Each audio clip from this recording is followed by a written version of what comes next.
Are you supportive of this?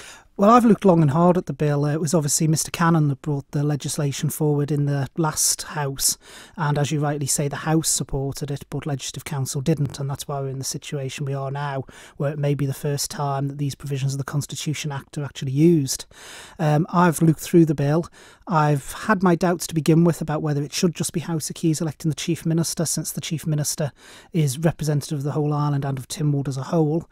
But having now read it, I'm actually going to be supporting it. I think it is a move forward. I made quite clear what I felt had happened with the Lisvane proposals when they went to Tynwald.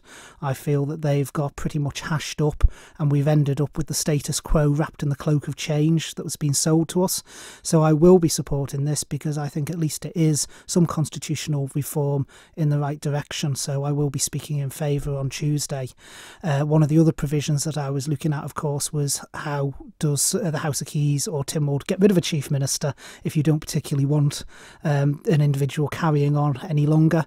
There is a stipulation in that bill that 16 members of the House can actually do so. I think that's a much better provision than, say, it being a simple majority of 13.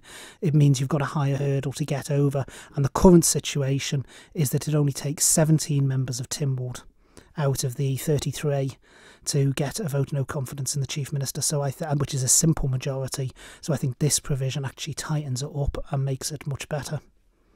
Are you not concerned that it preempts the work of a committee that is looking at the Lisvane recommendations, although you have mentioned you've been disappointed with what's been brought forward so far from that committee? Yes, we've had the first set of reports back from the committee now, and while I can see some arguments saying, well, this is going to preempt it, I'm not convinced that the second round of the committee report is going to come back with anything radical and out there. The first report, from my personal point of view, certainly didn't. And like I say, was mainly, as far as I was concerned, the status quo wrapped up in a cloak of change. So what about these arguments that say you're more likely to get a tie if all the members vote in 50-50 and that situation arises? There's been an argument that could be a problem with this House of Keys only election of the Chief Minister. Well, it depends how the standing order is written, because one of the key things that would come off this piece of legislation is there would have to be a standing order within the House of Keys as to how to deal with those elections. Now, at the moment in Keys standing orders, it does state that if there is a tied vote, there's a standing order that states that the Speaker shall have the casting vote. But that doesn't have to remain. That standing order can be changed, as all the standing orders can be if the Keys so wishes. So you could very well state that in that case, fresh nominations are called for. Do you think the mood of the House is supportive of this in general?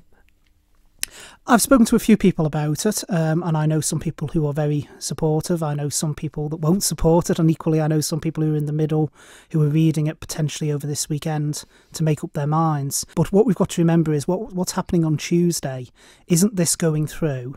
Tuesday is simply about the process where what members will be approving is for it to be laid before Tynwald for signature. So the vote on Tuesday isn't the end of the process, it's the start. What has to happen then is at the January sitting at Tynwald, the bill has to go round and be signed by 17 members of the House of Keys in order to then be sent forward for royal assent. So even on Tuesday, if members vote for it to be laid in January, it still will require 17 of us to physically sign for it to then to become law.